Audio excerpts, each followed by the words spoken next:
Last part में हमने जो हमारा चैप्टर नंबर 4 था वो कंप्लीट कर लिया था, और उस वीडियो के लास्ट में जो हमारी एक्सरसाइज 4.4 थी वो हमारी लास्ट एक्सरसाइज थी चैप्टर 4 की।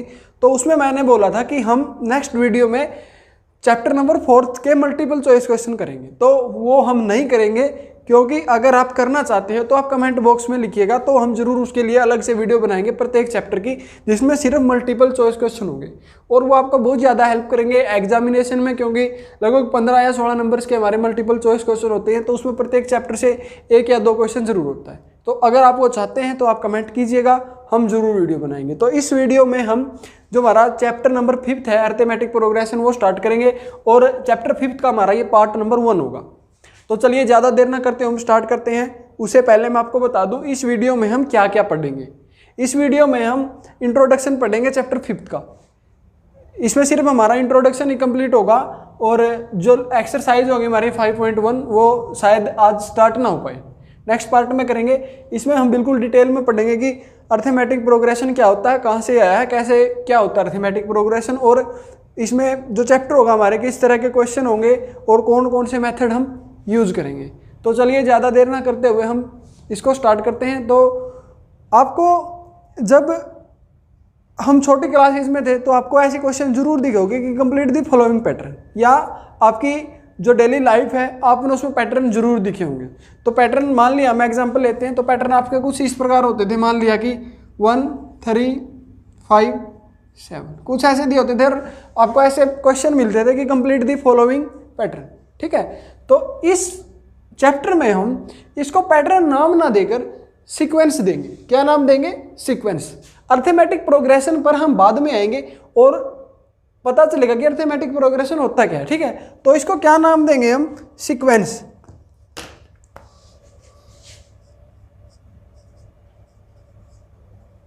सीक्वेंसेस, क्योंकि एक तो होगी नहीं, बहुत ज्यादा होंगे। तो सीक्वेंसेस हमारा वर्ड आया है। सीक्वेंसेस हमारा क्या होता है? श्रेणी। इसका क्या नाम होता है हमारा हिंदी में? अरिथमेटिक प्रोग्रेशन, मतलब समानांतर श्रेणी। ये एग्जैक्ट मुझे पता नहीं है ठीक है या गलत है, वो आप देखिए, क्योंकि ये हिंदी वाले टीचर्स का काम होता है। ठीक है, अरिथमेटिक श्रेणी। तो जो है हमारा श्रेणी क्या होता है हमारा? सीक्वेंस। ठीक है, तो सीक्वेंस देखिए आप क्या होता है, क्योंकि ये वर्ड अगर हमें पता चल गया, क्योंकि पहली बात तो ये है कि अगर हमें एग्जैक्ट मीनिंग किसी भी वर्ड का समझना है तो उसकी हमें हिंदी में जरूर जाना पड़ेगा। ठीक है, तो यहाँ पर हिंदी में अरिथमेटिक प्रोग्रेशन का क्या मतलब होता है? समानांतर श्रेणी। और श्रेणी क्या होता है हमारा? सीक्वेंसेस। तो सीक्वेंसेस क्या होता है हमारा? Arrangement of numbers. मैं पहले डेफिनेशन लिख रहा हूं, बाद में उसका एक्सप्लेन करूंगा।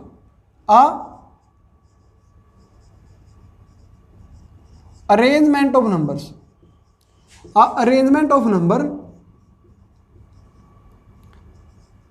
इन a definite order.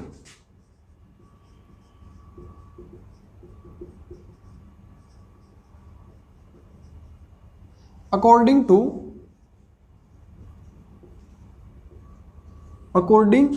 To some definite rule. ठीक है, तो सीक्वेंसेस क्या होता है हमारा? अरेंजमेंट ऑफ नंबर, मतलब नंबरों की arrangement in a definite order, एक डेफिनेट ऑर्डर में। मतलब एक हमारा हो, हम वैसे ही लिख दें, या कुछ डेफिनेट ऑर्डर हो और कुछ डेफिनेट रूल हो। क्यों 1 के बाद 3 ही क्यों आया? 4 क्यों नहीं आया? और अगर यहाँ पे 4 आता तो मतलब यहाँ पे 3 है तो यहाँ पे 5 क्यों आया? तो कुछ डेफिनेट ऑर्डर में डेफिनेट रूल के अकॉर्डिंग नंबरों को अरेंजमेंट करना हमारा सीक्वेंसेस होता है। तो अगर आपको कुछ ऐसे दिखाई दे लिखे हुए तो आप उसको क्या बोलेंगे? ये क्या है? तो वो क्या होगी? वो एक सीक्वेंस होगी। ठीक है, तो ये सीक्वेंस है हमारी। तो कुछ और प्रकार भी हमारी सीक्वेंस हो सकती है। मान लिया हम ऐसे भी लिख सकते हैं 11 6 फिर 1 फिर -4 फिर -9 डॉट डॉट। ठीक है, मतलब ऐसे ही, या कुछ और भी हो सकती है हमारी 1 4 9 16 25 36, या कुछ इस प्रकार भी हो सकती है 1 1/2 1/3 1/4 1/5। तो प्रत्येक ये जो सीरीज जो मैंने लिखी है ये क्या है, सीक्वेंस है।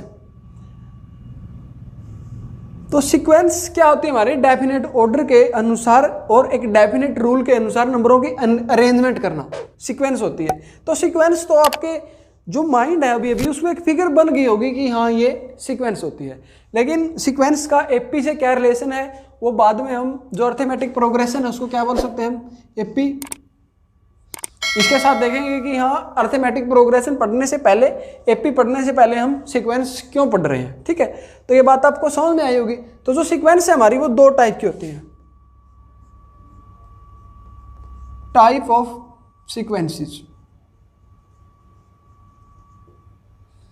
पहला होता है हमारा फाइनाइट सीक्वेंसेस और एक होता है हमारा इनफाइनाइट सीक्वेंसेस।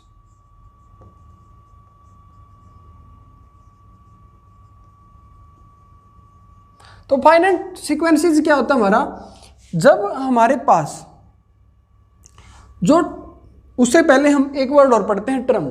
क्या पढ़ते हैं हम, term.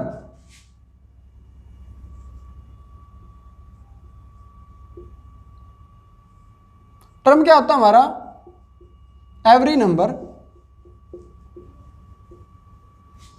Number which occur in sequences, ठीक है। Every number which occur in sequences, प्रत्येक नंबर जो आता है हमारा सीक्वेंसेस में वो प्रत्येक नंबर क्या कहलाता है हमारा, टर्म। तो ये भी क्या हमारी एक टर्म, ये भी अलग से क्या टर्म, ये भी अलग से क्या टर्म, ये भी अलग से क्या टर्म। तो टर्म वर्ड आपको पता चल गया होगा कि प्रत्येक नंबर एक टर्म होता है, ठीक है। और इन टर्मों की अरेंजमेंट डेफिनेट रूल के अनुसार एक डेफिनेट ऑर्डर में करना हमारा सीक्वेंस कहलाता है। सीक्वेंसेस, टाइप ऑफ सीक्वेंसेस क्या होता है हमारा, फाइनाइट टर्म्स और इनफाइनाइट टर्म। जब हम टर्म को काउंट कर सकें, मतलब इस जो सीरीज है ये मान लिया ये यहीं पे खत्म हो जाए हमारी, ये डॉट डॉट ना हो। तो अब मैं आपसे पूछूं कि इस सीक्वेंस में कितने टर्म है, तो आपका आंसर क्या होगा, 4। लेकिन अगर डॉट डॉट लगे हुए हैं तो इसका मतलब क्या है, इसी तरह चल रही है, रुकी नहीं रही। अगर नंबर हमारे काउंटेबल हो तो उसको क्या बोलेंगे हम, फाइनाइट टर्म। और अगर नंबर हमारे काउंटेबल ना हो तो उसको क्या बोलेंगे हम, इनफाइनाइट सीरीज। काउंटेबल टर्म हो तो हमारी काउंटेबल टर्म फाइनाइट और अनकाउंटेबल टर्म सीक्वेंसेस, ठीक है। तो ये हमारा टर्म होता है every number which occur in sequences, ठीक है। तो सीक्वेंसेस आपको पता चल गया होगा कि सीक्वेंसेस क्या होता है, ठीक है। और अब हम आते हैं, उससे पहले हम एक चीज़ और पढ़ते हैं, एपी पर हम बाद में आएंगे। उससे पहले अब आप देखिए क्या, सीरीज। क्या पढ़ेंगे हम, सीरीज, क्योंकि आपको ये प्रत्येक वर्ड काम आएगा जब हम क्या करेंगे, क्वेश्चन करेंगे। आपको पता होना चाहिए अलग अलग सीक्वेंसेस क्या होता है हमारा, सीरीज क्या होता है। तो सीरीज क्या होता है, the term of sequences connected by, the term of sequences connected by positive और negative sign, the term of sequences, the term of sequence is connected by positive or negative signs form a series, ठीक है। the term of sequences, जब हम sequences के term को मान लिया इनको हम ऐसे लिख दे 1 + 3 + 5 + 7, अगर ऐसे लिखा हो तो ये क्या होंगी, हमारी सीरीज होंगी। क्यों, अब क्या बोलेंगे हम, जो टर्म्स है हमारी सीक्वेंसेस की वो किससे कनेक्टेड है, पॉजिटिव साइन से। तो अब ये क्या होगी, सीरीज। अगर कनेक्टेड नहीं है तो वो क्या होगी, हमारी सिर्फ एक सीक्वेंस बनाएगी वो, कि यह एक सीक्वेंस है, ये सिर्फ एक श्रेणी है, ठीक है। तो अब हम आते हैं एपी पर, कि एपी क्या होता है, हमारा अर्थमेटिक प्रोग्रेशन, जिसकी शॉर्ट फॉर्म है हमारी एपी।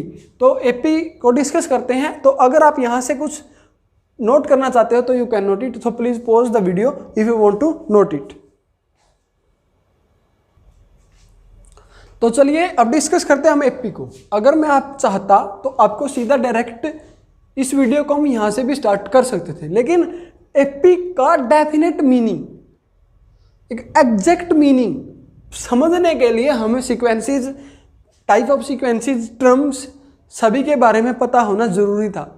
क्योंकि अगर मैं आपको सीक्वेंस का मीनिंग ही ना बताऊं और यहाँ पे बताऊं आपको कि एपी सीक्वेंस का टाइप है, एपी सिर्फ एक टाइप है सीक्वेंस का, क्योंकि सीक्वेंस हमारी बहुत ज़्यादा प्रकार की होती हैं। और जो सीक्वेंस मैंने यहाँ पे लिखी थी उनको आप ध्यान से रखना, मैं अभी रिपीट करूँगा, नोट करके रखना उन सभी सीरीज को, और मैं बताऊँगा वो कौन सी एपी थी कौन सी नहीं थी।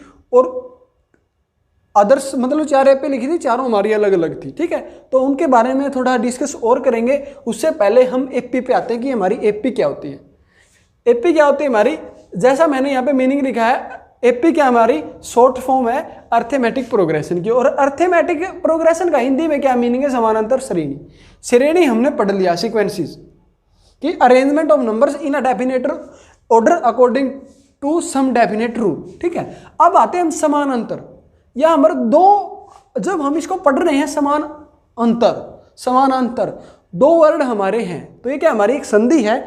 अगर हम इसका संधि विच्छेद करें तो क्या आएगा हमारा, समान प्लस अंतर।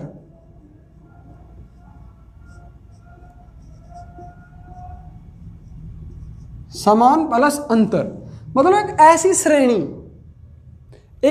श्रेणी या ऐसी श्रेणी एक जिसमें सभी टर्मों के बीच में जो डिफरेंस है, अंतर क्या होता है हमारा, डिफरेंस, वो क्या हो हमारा सेम हो, तो वह क्या कहलाएगी हमारी एपी। अगर आप इसको यहाँ पर आपको ये समझ में नहीं आया है, इंग्लिश में देखिए इसकी डेफिनेशन, हम ब्लैक पेन ले लेते हैं। तो एपी क्या होती है हमारी, आ सीक्वेंस मतलब एक श्रेणी है। एपी क्या है, श्रेणी है, एक सीक्वेंस है। आ sequence in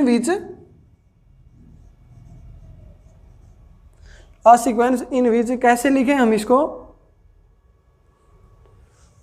in which the difference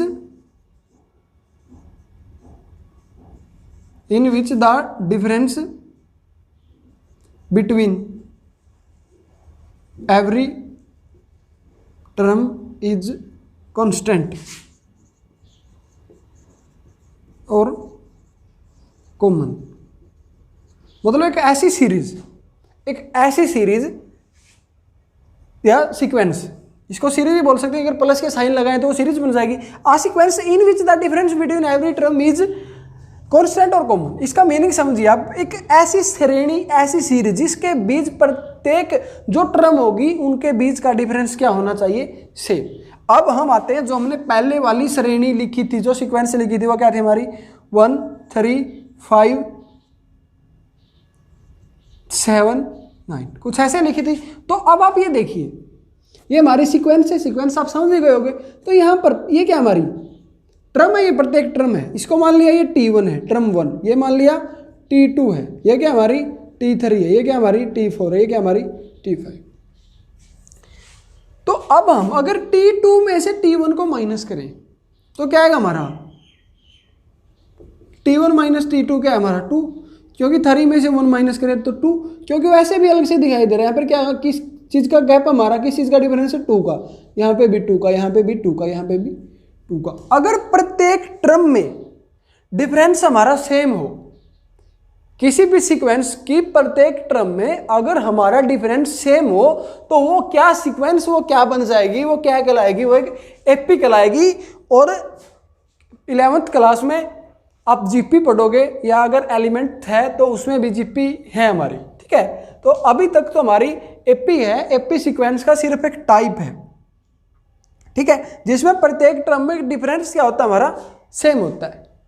तो इस चैप्टर में हम इस प्रकार की कुछ सीरीज को ही पढ़ेंगे। कुछ क्वेश्चन हमें क्रिएट करने होंगे और कुछ गिवन होंगे। तो चलिए थोड़ा और डिटेल में डिस्कस करते हैं हम इसको। एपी आपके माइंड में एक इमेज जरूर बन गई होगी, क्योंकि जो एपी हमारा वो सिर्फ इमेजिनेशन का खेल है।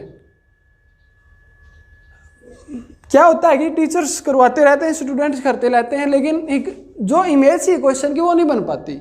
ये नहीं पता चलता कि ये हाँ ये एन है, ये डी है, ये क्यों लिया, ये क्यों किया। तो आपको इस चैप्टर में ये वर्ड है जो हमारा, या पूरे मैथ में इसके पीछे जरूर पढ़ना है कि हाँ ऐसा क्यों किया, कि ये क्यों किया। हमने यहाँ पे जो है मान लिया कि जैसे फोर्थ चैप्टर में किया था कि सम है x लिया, दूसरा 27 माइनस एक्स लिया, तो वो क्यों लिया। अगर मैथ में आप जिस दिन इस क्यों के पीछे या वाई के पीछे पढ़ना स्टार्ट कर देंगे तो उस दिन आपको मैथ का कोई भी सब्जेक्ट उसमें दिक्कत नहीं होगी, ठीक है। तो एपी का मीनिंग आपको समझ में आ गया होगा। अब एपी के बारे में कुछ और डिटेल में पढ़ते हैं। वही हम एग्जांपल ले लेते हैं। मान लिया जो हमारी एपी थी वो क्या ली थी हमने 1 3 5 7। हम थोड़ा रुकना चाहेंगे क्योंकि जो लाइट है उसकी प्रॉब्लम है। स्टार्ट करते हैं थोड़ी देर में। सॉरी फॉर इनकन्वेंसेस, ठीक है। तो स्टार्ट करते हैं हम आगे। तो एपी क्या हमारी, ये मैंने मान लिया एपी ले ली, ठीक है, 1 3 5 7 9, ठीक है। और एपी भी जैसे सीक्वेंस हमारी 2 टाइप की थी, फाइनाइट और इनफाइनाइट, तो एपी भी हमारी 2 ही टाइप की होगी, फाइनाइट एपी और इनफाइनाइट एपी, ठीक है। तो छोड़िए, उसका इस चैप्टर से कोई लेना देना नहीं है, ना ही सीक्वेंसेस का, सिर्फ हम अर्थमेटिक प्रोग्रेशन ही पढ़ेंगे। तो अब आप देखिए रिलेशन बिटवीन टर्म्स हमने पढ़ा है कि every number which occur in sequences is called term, ठीक है। तो यहाँ पे ये क्या हमारी, ये भी एक टर्म है, ये भी एक टर्म है, ये भी एक टर्म है, ये भी एक टर्म है और ये भी एक टर्म है। तो यहाँ पर हम एपी पढ़ रहे हैं। तो जैसे हमने सीक्वेंस की बात करें तो T1 T2 ऐसे डिनोट किया था। तो एपी में हम क्या करते हैं, एपी में एवरी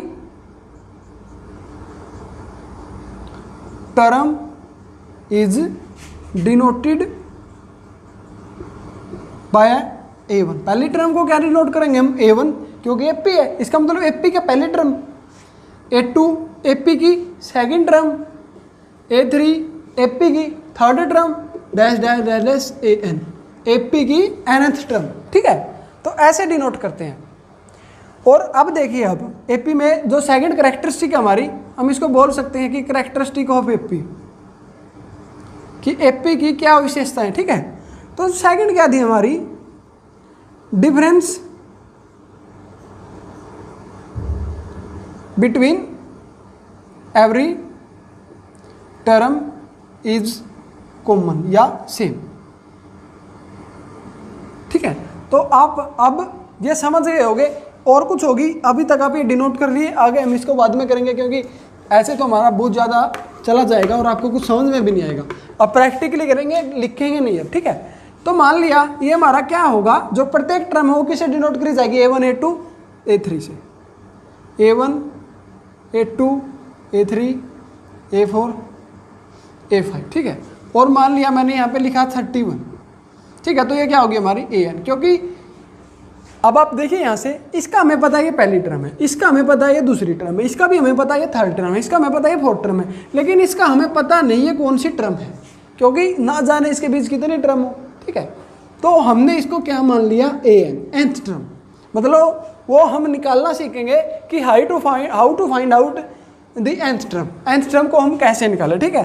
तो पहली टर्म क्या हमारी A1 1, A2 क्या हमारी, और A1 को हम क्या लिख सकते हैं, अकेला A भी लिख सकते हैं, और A1 अगर आपको अकेला A हो, कैपिटल भी लिख सकते हो आप और स्मॉलर भी लिख सकते हो, आपकी मर्जी है, ठीक है। तो अगर एक अकेला A हो या A1 हो तो उसका मतलब होगा ये पहला टर्म है। A2 का मतलब क्या होगा हमारा, सेकंड टर्म है, थर्ड होगा।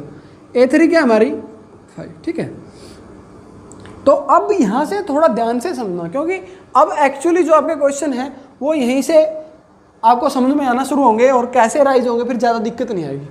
तो अब आप ये देखिए A1 A2 और A3 क्लियर है, या जो डैश डैश जो अपने जो हमारी nth टर्म है वो 31 होगी। तो अब हम जो D की बात कर रहे थे, जो डिफरेंस होगा इनके बीच में, डिफरेंस कितने का है, 2 का, 2 2। तो जो डिफरेंस है उसको हम क्या बोलेंगे, difference between every term is denoted by D, smaller d। जो डिफरेंस होगा हम किससे डिनोट करेंगे, प्रत्येक एपी, प्रत्येक एपी में एक स्पेसिफिक डिफरेंस होगा, ठीक है। क्योंकि इसमें हमारा 2 का डिफरेंस है, उसके 3 का डिफरेंस भी है, उसके 4 का, तो स्पेसिफिक डिफरेंस होगा, उसको किससे डिनोट किया जाएगा, D से। तो हेयर D क्या होगा हमारा 2। और जो D है, how to find out D को हम कैसे निकालेंगे, how to find out D, मतलब how to find out common difference. तो कॉमन डिफरेंस कोई भी दो कॉन्जुगेटिव टर्म, ठीक है, कोई भी दो कॉन्जुगेटिव टर्म में से हम निकाल सकते हैं। डी क्या हमारी an माइनस an-1। तो इस बात का मतलब समझिए आप कि दो कॉन्जुगेटिव टर्म, अगर ये 5 है तो ये 4 होगी, अगर हम n की जगह 6 देखते हैं तो 6 माइनस 5 होगा। तो d क्या होगा हमारा a2 माइनस a1, d क्या होगा हमारा a3 माइनस a2, d क्या होगा हमारा a4 माइनस a3, d क्या होगा हमारा a5 माइनस a4। ठीक है, मतलब कुछ इस प्रकार। अगर हम बड़ी वाली टर्म में से उसकी कॉन्जुगेटिव टर्म माइनस करते हैं, उसकी प्रीसीडिंग टर्म, उसकी प्रीसीडिंग मतलब उससे पहले वाली टर्म, किसी भी टर्म में से उसकी प्रीसीडिंग टर्म को हम लेस कर दें तो हमारे पास डी आएगा, which is common difference of the AP, जो क्या होगा हमारा एपी का कॉमन डिफरेंस होगा। तो डी आपको यहाँ से क्लियर हो जाना चाहिए कि जो डी है वो क्या होता है। डी क्या होता है, कॉमन डिफरेंस किसी भी स्पेसिफिक एपी का, और प्रत्येक एपी में अलग अलग ही होगा। तो डी आपको पता चल गया। अब आप देखिए how to find out each term of AP. ठीक है, मान लिया जो हमारी a1 है वो क्या हमारी a1 के इक्वल होगी, a2 हमारी क्या होगी a1 प्लस डी या a प्लस डी। ठीक है, अगर हम यहाँ से आप देखिए a2 a plus D, a3 हमारी क्या होगी a प्लस 2d, a4 हमारी क्या होगी a प्लस 5d, a3d आएगा, a5 हमारी क्या होगी a प्लस 4d, a6 हमारी क्या होगी a plus 5 time of D. देखिए ये कैसे आया है, अगर हम a में हम a थी हमारी 1, इसमें जो कॉमन डिफरेंस है वो जोड़ दें 2, a प्लस डी क्या आई हमारे पास सेकंड टर्म आई। ठीक है, एक में हमने 2 जोड़ा जो कॉमन डिफरेंस था पहली वाली टर्म में, तो हमें सेकंड टर्म मिली। ठीक है, a क्या थी हमारी a1 क्या थी हमारी 1, तो a2 क्या होगी हमारी a plus D, a plus 2 मतलब क्या आई हमारी 3, ऐसे हम निकाल सकते हैं। a4 हमारी क्या होगी a4 a plus 3d, a5 क्या होगी हमारी a प्लस 4d, मतलब कुछ इस प्रकार यहाँ पर वैल्यूज रखेंगे तो आएगी। ठीक है, तो अभी तक हमें 2 चीज़ों का पता चला है, a का d का। a क्या होता है हमारा very first term of AP, AP का पहला पद, जिसको हम किससे डिनोट करेंगे, या तो ए से या और a1 से। और डी क्या होता है हमारा the difference between every term of an AP, वह डिफरेंस जो प्रत्येक टर्मों के बीच होता है, कॉमन होना चाहिए। अगर डिफरेंस सेम नहीं होगा तो एपी नहीं होगी। मान लिया मैंने यहाँ पे लिख दिया 1 3 5 7 और मैंने यहाँ पर 11 लिख दिया, 9 को लिखा नहीं, तो that means this is not AP, because जो ये एपी की डेफिनेशन है हमारी उस पर खरा ही नहीं उतर रहा, क्योंकि यहाँ तक 2 का डिफरेंस, यहाँ तक 2 का डिफरेंस, यहाँ तक 2 का, लेकिन यहाँ पे कितना 4 का, तो एपी नहीं होगा। क्यों? क्योंकि यहाँ पर जो हमारा प्रत्येक टर्म के बीच जो गैप है, जो डिफरेंस है वो सेम नहीं है। अगर सेम नहीं होगा तो एपी नहीं होगी। अगर वो एपी है तो उसकी डेफिनेशन पे खरी उतरेगी, सीक्वेंस ऐसी सीक्वेंस एपी होगी तो सिर्फ ये सीक्वेंस बचेगी, ना कि एपी। ठीक है, तो 3 बातें होगी हमारी, ए डी और एपी क्या होती है। एपी अगर आपको ये फाइंड आउट करना हो कि ये एपी है या नहीं, तो आप डी निकालिए प्रत्येक टर्मों का। अगर जो डिफरेंस है वो सेम है तो एपी होगी, अगर डिफरेंस सेम नहीं है तो एपी नहीं होगी। अगर मतलब एक क्वेश्चन तो आपसे ये पूछा जाएगा कि यहाँ एपी है भी या नहीं। अगर एपी होगी तो प्रत्येक टर्म के बीच जो डिफरेंस है वो सेम होगा। अगर एपी नहीं होगी तो किसी भी टर्म, मान लिया पहली 3 टर्मों के बीच 2 है और नेक्स्ट वाली टर्म के बीच डिफरेंस जो 2 नहीं है तो वो एपी नहीं होगी। तो चलिए अब थोड़ा और पढ़ते हैं एपी के बारे में। तो if you want to note you can, तो please pause the video if you want to note. तो चलिए अब थोड़ा और डिटेल में पढ़ते हैं एपी के बारे में। तो अभी तक जो हमने पढ़ा है वो क्या है कि जो पहला टर्म है वो ए होगा हमारा, सेकंड टर्म हमारी क्या होगी ए प्लस डी, मतलब एपी हमारी क्या होती है a1 a2 a3 a4 और लास्ट में हम कहाँ पे पूछ जाते हैं ए एन, मतलब nth टर्म। ठीक है, कि nth टर्म क्या होगी इसकी। तो जो पहले वाले टर्म है उसको हम क्या लिखेंगे, A2 क्या हमारा A प्लस डी, A3 हमारा क्या होगा A प्लस 2D, और A4 हमारा क्या होगा A प्लस 3D। अब आप जैसे यहाँ पर आपको अलग से दिखाई दे रहा है, अगर A है इसको हम ऐसे भी तो लिख सकते हैं A प्लस 0 इंटू डी। ठीक है, तो ये जो 1 है हमारा, जो nth टर्म, जो टर्म हमारी एपी की, मान लीजिए यहाँ पे 2 है, इससे हमारी जो डी है वो 1 कम है। ये कैसे बना आपको ये पता चल गया होगा, जो हमने एग्जांपल लिया था 1 3 5 7 9 वाली एपी हमने ली थी, डैश 31। ठीक है, तो जैसे यहाँ पर अगर हम इसमें जो डिफरेंस जोड़ दें तो सेकंड टर्म आएगी, अगर इसमें फिर डिफरेंस जोड़ दे तो थर्ड आएगी, लेकिन अगर इसमें 2 टाइम्स डिफरेंस जोड़ दे तो भी आएगी। मतलब A1 है जो हमारी, जो मान लिया A3 है, उसको हम कैसे फाइंड आउट कर सकते हैं, A1 plus 2 times of D, ऐसे भी, और A3 is equal to A2 plus D. तरीका ये भी है, तरीका ये भी है, लेकिन ये आपका लेंथ ही होगा, ये आपने करना ही नहीं है। आप ये सोच लो ये है ही नहीं, सिर्फ माइंड में ये रखो कि A3 is equal to A plus 2D, या A4 is equal to A plus 3D, A29। अगर मैं आपसे पूछूं A29 टर्म क्या होगी हमारी, तो A प्लस 28D। ठीक है, इसी प्रकार यहाँ पे क्या है, इससे एक कम है, इससे एक कम है। अभी एक फॉर्मूला बनाने जा रहा हूँ मैं, जो आपके जब तक आप मैथ पढ़ोगे तब तक काम आएगा। पता नहीं किस क्वेश्चन में एपी आ जाए, जैसे हमारी पाइथागोरस थ्योरम होती है, मतलब किसी भी क्वेश्चन में आ सकती है। तो सिमिलरली एपी का यूज पता नहीं किस क्वेश्चन में हमें काम पे करना पड़े। इंटीग्रेशन, जो हमारे +1 क्लास में आप +2 में पढ़ोगे इंटीग्रेशन डेरिवेटिव्स, तो वहाँ पे भी जो हमारी एपी है उस क्वेश्चन में यूज होगा। तो ये हमारा 29th टर्म को हमने लिखा A प्लस 28D। अब मैं आपसे पूछूं A48 लिखिए, तो आप क्या लिखोगे A प्लस 47D। अगर मैं आपसे पूछूं nth टर्म लिखिए, nth टर्म, तो A तो आएगा, A तो आ रहा है हमारा प्रत्येक सभी जगह, A तो आएगा ही आएगा प्लस। अब आप यहाँ पे डिफरेंस कीजिए, ये इससे कितना है, एक कम है। फर्स्ट टर्म में D कितनी है हमारी 0 टाइम्स, सेकंड टर्म में हमारी 1D है, थर्ड में 2D है, मतलब ये एक कम है, फोर्थ में 3 एक कम है। तो यहाँ पे क्या होगा हमारा, एक कम होगी, किससे कम होगी, n से। तो यहाँ पे क्या होगा हमारा n-1 इंटू डी। ये हमारा फॉर्मूला होगा, जो हमारी 5.1 एक्सरसाइज होगी, 5.2 एक्सरसाइज होगी, सिर्फ बेस्ड ऑन दिस फॉर्मूला, सिर्फ इसी फॉर्मूले में, इसी फॉर्मूले से बेस्ड है। और ये फॉर्मूला हमारा क्या है कि every term of an AP can be find out by using this formula. ये क्या हमारा, how to find out nth term on AP. तो nth term on AP will be equal to A plus n-1 into D. ठीक है, तो ये हमारा formula होगा। तो सिमिलरली यहाँ पर हम जैसे चल रहे थे, A4 होगा हमारा A प्लस 3D, तो यहाँ पे क्या होगा हमारा A plus n-1 into D. जो हमारी nth टर्म है वो किसके इक्वल होगी, इसके। अगर आपको यहाँ से कुछ समझ में नहीं आ रहा तो पजल मत होइएगा, अभी तक सिर्फ आपको ये समझना है बस कि ये फॉर्मूला होता है। इसके बारे में जो भी इसमें है उन्हीं बातों को हम अभी डिस्कस करेंगे। तो यहाँ से मेरा क्या मतलब था आपको कि जो मेकिंग ऑफ दिस फॉर्मूला कि कैसे ये बना, तो यही था।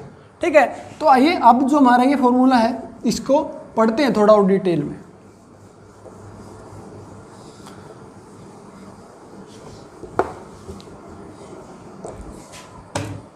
तो फॉर्मूला हमारा A प्लस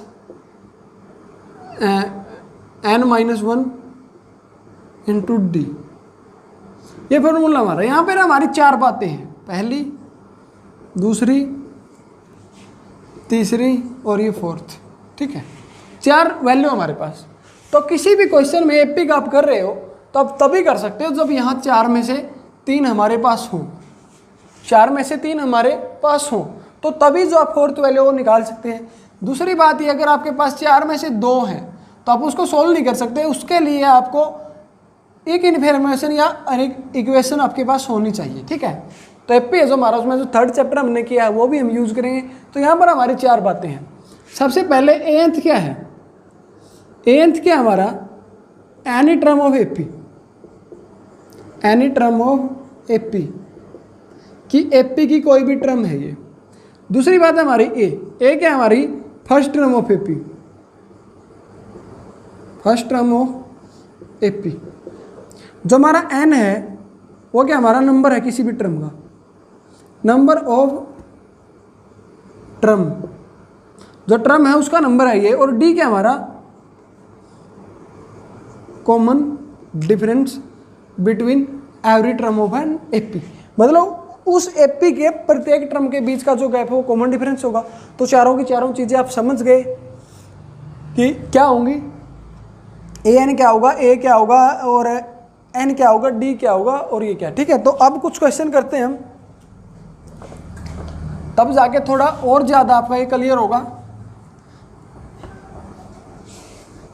साथ साथ में आप नोट करते जाइए क्योंकि ये इंट्रोडक्शन है, बेसिक है और आपको ये बहुत ज़्यादा काम आने वाला है। सिर्फ इसी कारण हम जो इंट्रो वीडियो वो बनाए जाते हैं। कोई भी हम एपी ले लेते हैं, मान लिया 3, 6, 9, 12। अगर एपी वर्ड यूज है, एपी वर्ड यूज है, ठीक है, अगर एपी वर्ड यूज है तो उसका मतलब क्या है, ये एपी है, हमें चेक नहीं करना। पहले क्वेश्चन तो आपके यही होंगे कि आप चेक कीजिए एपी है भी या नहीं, एपी है भी या नहीं। ठीक है, तो यहाँ पे हमारा ए क्या है 3 है, A2 क्या है 6 है, A3 क्या हमारा 9 है। ऐसा लिखने की जरूरत नहीं है, फर्स्ट टर्म और सेकंड टर्म लिखिए सिर्फ। तो यहाँ पे हमारा डी क्या आएगा, डी क्या होता है हमारा, जो हमारी बड़ी टर्म होती है उसमें पहले वाली टर्म घटा देते हैं हम, या तो इसमें से माइनस करें या इसमें से ए करें, डी आएगा हमारा।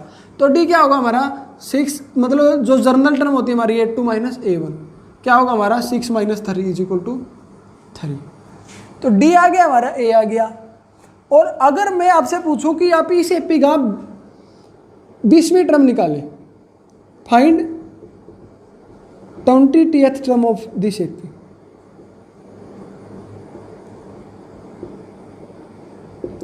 तो आप वही लिखोगे। 2 तरीके हैं इसको लिखने के, एक तो हमारा ये है जो 20th टर्म हमारी क्या होती है, हम उसको सीधा क्या लिख सकते हैं a प्लस 19d। ठीक है, तो A20 इज इक्वल टू ए की वैल्यू क्या हमारे पास 3 और 19 एज इट इज, डी क्या हमारे पास 3, तो क्या आएगा हमारा 60।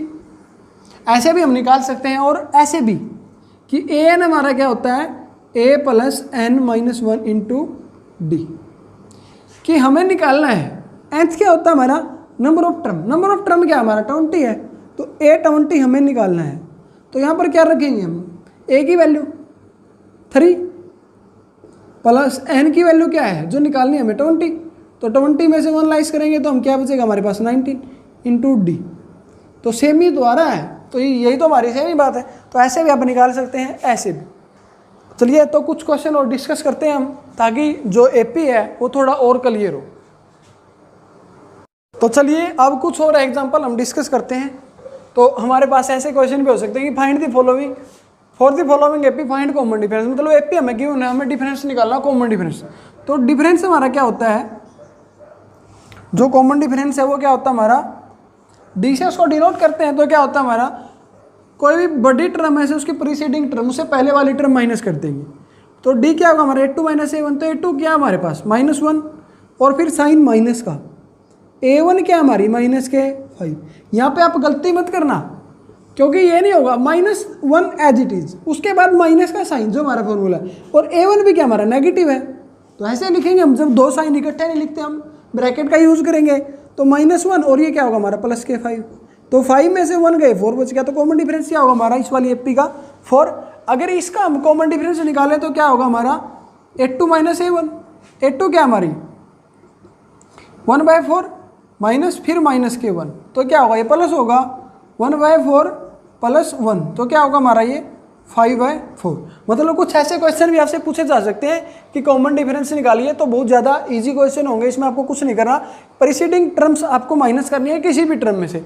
अगर ये टर्म लें आप तो इसमें से ये माइनस होगी, अगर आप ये टर्म लेते हो तो इसमें से ये माइनस होगी। कॉमन डिफरेंस निकालना कोई ज़रूरी नहीं है सेकंड में से फर्स्ट को ही लेस कीजिएगा, वो आपकी मर्जी है, वो आप किसी भी टर्म में से किसी भी टर्म को माइनस कर सकते हैं। तो चलिए कुछ और एग्जाम्पल देखते हैं। जितने ज़्यादा हम एग्जाम्पल करते जाएंगे तो जो एपी आपका ये और भी क्लियर होता जाएगा, क्योंकि अभी तक हमने प्रैक्टिकली नहीं किया। जब तक हम चीज़ों को प्रैक्टिकली नहीं लेकर आते तो वो हमारे समझ में नहीं आती। तो थोड़ी लाइटिंग प्रॉब्लम है, सॉरी, थोड़ी आज लाइटिंग प्रॉब्लम है, तो उससे ज़्यादा आपको इफेक्ट नहीं पड़ना चाहिए, क्योंकि हमारे पास जैसा माहौल होता है उसमें हमें पढ़ने की आदत होनी चाहिए। तो चलिए जो हमारा नेक्स्ट क्वेश्चन है वो देखते हैं कि क्वेश्चन हमें ऐसे भी गिवन हो सकते हैं कि राइट दी एपी, एपी लिखो जब हमारी फर्स्ट टर्म क्या हो 5 हो और कॉमन डिफरेंस क्या हो -3। तो एपी हमारी क्या होती है A1 A2 A3 A4, ठीक है। तो अगर ऐसे क्वेश्चन आपके पास हो कि एपी लिखो तो आप पहले 4 टर्म लिखिए, पहले 3 टर्म लिखिए, वो आपकी मर्जी है। तो पहले 3 या 4 टर्म आप निकाल दीजिए। तो पहला A1 क्या हमारा है, A1 A ही होता तो हमें गिवन है। A2 क्या होगा हमारा A + D, A क्या हमारे पास 5 और D क्या हमारे पास -3। तो A2 क्या आएगा हमारे पास +2, उसके बाद A3 क्या होगा A + 2D, A क्या हमारे पास 5 और 2 × D की वैल्यू क्या हमारे पास -3। तो क्या आएगा हमारा 5 - 6, क्योंकि जब इसकी मल्टीप्लाई करेंगे तो क्या आएगा -1। फिर A4 निकालिए आप, A4 क्या आएगा A + 3D, A क्या है 5 × 3 × D, D की वैल्यू क्या है -3।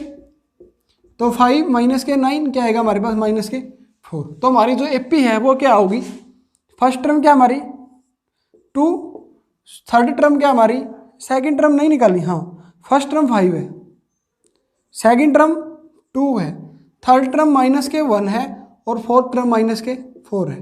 तो ये हमारी एपी होगी। जो मतलब जब ऐसा क्वेश्चन हो कि एपी लिखो तो एपी कैसे लिखोगे आप, पहले 3 या 4 टर्म निकाल दोगे, ठीक है। अब कुछ और एग्जाम्पल करते हैं। अभी थोड़ा मैं उम्मीद करूंगा आपसे कि आपको अब आपके माइंड में जो एपी है वो पहले से जब हम इंट्रो कर रहे थे तो क्वेश्चंस में ज़्यादा चीज़ें हमारे समझ में आएंगी, ठीक है। तो अब देखिए जो हमारा थर्ड किस प्रकार के क्वेश्चन हो सकते हैं। थर्ड हो सकता है हमारा कि हमें ऐसे गिवन हो सकते हैं 0 -4 -8 -12, फाइंड नेक्स्ट 4 टर्म, ठीक है। Find next 4 term of the given AP, ठीक है। तो तब हम क्या करेंगे, थोड़ी गर्मी बहुत ज़्यादा है आज, तो तब हम क्या करेंगे कि अब हमारे पास देखिए आप A1 है A2 है A3 A4 है। यहाँ पे हमारी A क्या है, A क्या हमारे पास 0, A2 क्या हमारे पास -4। तो कॉमन डिफरेंस भी हमारे पास होना चाहिए। कॉमन डिफरेंस क्या होता है हमारा A2 - A1। तो A2 क्या हमारे पास -4 और -0, तो जो D है हमारी वो क्या आएगी -4। अब हमें नेक्स्ट 4 टर्म निकालनी है, मतलब 4 टर्म हमारे पास है। तो 5th टर्म हमारी क्या होगी A + 4D। तो A क्या हमारे पास 0 + 4 × D -4, तो क्या आएगा हमारे पास -16। सिमिलरली A6 A7 A8 आप निकाल सकते हो। ये चीज़ें निकालने के लिए हमारे कोई भी टर्म अगर हमें फाइंड आउट करनी है तो उसके लिए हमारे पास A और D होना चाहिए। अगर किसी भी एपी के हमारे पास A और D गिवन है तो we can find any term of the AP. A और D हमारे पास हैं तो हम A भी निकाल सकते हैं, कोई भी टर्म। मान लिया अगर A50 पूछेगा हमसे कि फाइंड 50th टर्म, तो तब हम क्या करेंगे A + 49D, सिर्फ वैल्यू ही तो रखनी है। मतलब मेरा कहने का मतलब क्या है, हमारे पास एपी के किसी क्वेश्चन में सबसे पहले A और D होने चाहिए। अगर A और D नहीं है उन्हें फाइंड आउट कीजिएगा। पहले आपके माइंड में यही आना चाहिए कि A और D कैसे निकाले। अभी तक ऐसे क्वेश्चन तो नहीं आए हैं, लेकिन तब आएंगे। तब के लिए मैं आपको अभी से बता रहा हूं कि A और D वेरी इंपॉर्टेंट, ठीक है, किसी भी क्वेश्चन को करने के लिए। तो ऐसे क्वेश्चन आप कर सकते हो। तो अब कुछ और देखते हैं। तो चलिए रहने देते हैं, क्योंकि गर्मी भी बहुत ज़्यादा है और आपका जो फिर वीडियो है बहुत ज़्यादा लेंथी हो जाएगा। तो जो हमारा एक ही बचता है कुछ क्वेश्चन हमारे इस फॉर्मूले से, वो हम नेक्स्ट पार्ट में कर लेंगे, ठीक है। तो आज के लिए इतना ही। अगर आपको वीडियो पसंद आया हो तो लाइक कीजिएगा, शेयर कीजिएगा, सब्सक्राइब कीजिएगा और अगर पसंद नहीं आया हो तो हमारे साथ जो आपकी प्रॉब्लम है वो शेयर कीजिएगा, डिसलाइक मत कीजिएगा, ठीक है। अगर नहीं आया तो चलो कर देना। और तो नेक्स्ट पार्ट है, उसमें हम जो हमारी एक्सरसाइज 5.1 होगी वो करेंगे। वैसे अगर हम देखें तो 5 पॉइंट हमारी इंट्रोडक्शन पार्ट में ही कंप्लीट हो जाती है, ठीक है। और हमारा बाकी रह गया है वो आपको बताना कि किस प्रकार के क्वेश्चन होंगे, कौन कौन से मेथड होंगे, ठीक है। तो 5.1 और 5.2 तो हमारी इसी फॉर्मूले से बेस्ड है। 5.1 और 5.2 में से ज़्यादा कुछ नहीं है। जो 5.3 एक्सरसाइज होगी उसमें आएगा हमारा SN मतलब सम ऑफ एन थ्योरम, उसको हम बाद में डिस्कस करेंगे। तो thank you, thanks for watching, thank you.